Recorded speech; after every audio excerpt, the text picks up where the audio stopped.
There will be three kinds of people that we will meet in this life.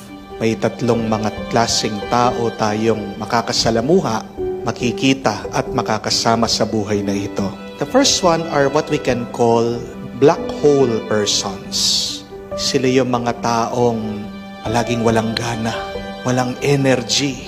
Sila yung mga pag na-meet mo, nawawalan ka din ng gana. Palaging merong reklamo, may masasabing hindi maganda sa mga tao, sa buhay nila. Sila yung mga KJ, Killjoy. Madalas, napakataray nila, napakasungit. Yung bang ang ganda-ganda ng umaga mo, pag dumating sila, nasisira. Ang tawag po dyan ay mga black hole persons. The second kind of people that we would meet are boring persons. Yung parang dumating sila,